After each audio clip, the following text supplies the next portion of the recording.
Alam mo ba na hindi lang manok o baboy ang ginagawang putsero? Pwede din sa isda, lalong-lalo ng tuna. Tara, dahil sa video ito, magluluto tayo ng putserong tuna. Simulan natin ang pagluluto. Nagpainit lang ako dito ng kawali at nilagyan ko ito ng mantika. At ang uminit ng mantika ay dito, ipiprito na natin itong ating mga tuna. Bali itong ating mga tunang ipiprito ay nilagyan ko na ito ng asin para may lasa na.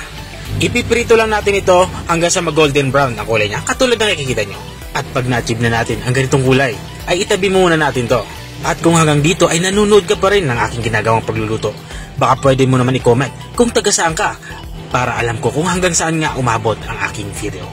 At natapos na nga natin iprito ang ating first batch ng ating mga tuna, ay ito sa second batch naman tayo. Ganun din ang gagawin ko. Ipiprito ko lang din ito hanggang sa mag-golden brown ang ating gagawing putserong tuna. At matapos ko ang piprito ang ating second batch, ay tatabi ko muna ito. Dito naman ay ipiprito natin itong carrots sa patatas. Pinagsabay ko na ito at i-stir fry lang natin ito. Isasabay ko na din itong ating saba. Makakatulong itong saba para maging manamis-namis ang ating sabaw para sa ating putserong tuna. At matapos ko nga itong maprito ay itatabi ko na itong lahat. At habang tayo ay nagpapatuloy sa ating pagluluto, gusto ko lang i-shoutout ang mga masusugid nating mga taga-subaybay. Shoutout nga kay Ma'am Edna Simon Binauro Iarte. Maraming salamat sa walang sawang pagsuporta sa aking page. Balik na tayo dito sa aking niluluto. Dito ay nagigisa na tayo. Balik kanina ay nagbawas lang ako ng mantika matapos kong may prito ang saging, saba at saka patatas. At dito nga ay naglagay na din ako ng chorizo. Igigisa lang natin to kasama itong ating bawang at sibuyas. At nang matapos nga natin maigisa ito at lumabas na nga ang aroma nitong ating mga pagisang sangkap, ay naglagay na din ako dito ng pork and beans saka itong ating tomato sauce. Sa tomato sauce naman, yung pinakamaliit na pakete ng tomato sauce ang aking ginamit. At maglalagay na din ako ng tubig para hindi naman sobrang lapot ang ating sauce. Dito ay tatakpan ko ito para kumulo. Bali ang gagawin natin ay isang kulo lang. At matapos nga kumulo ito ay bubuksan ko na ito para naman dito ay magtitimpla na tayo. Maglalagay na nga ako dito ng brown sugar. Makakatulong ang brown sugar para mas maging matamis ang ating ginagawang sabaw. Halo-haloin ko lang ito para matunaw naman itong ating brown sugar. At maglalagay na din ako dito ng black pepper or pamintang buo. Halo-haloin ko lang din to. At titimplahan ko din to ng asin.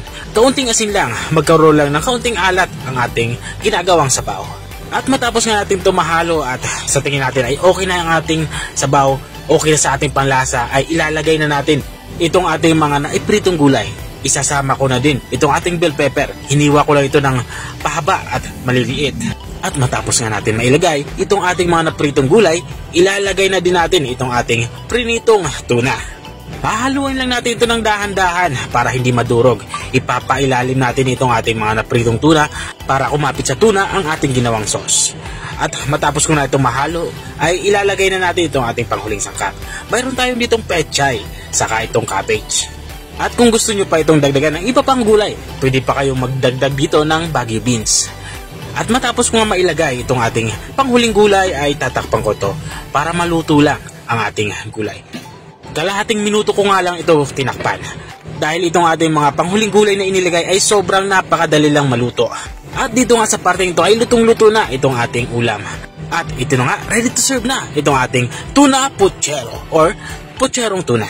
Kung nakarating ka hanggang dito sa dulo ng aking video, maraming salamat sa panonood. At kung nagustuhan mo naman ang bagong recipe nating niluto ngayon sa araw na ito, baka pwede mo naman itong pusuan. At kung natakam ka, baka pwede mo naman itong i-share. O siya, hanggang dito na lang ako dahil kakain na kami. Kita-kita ulit sa mga susunod na video. Paalam, bye-bye!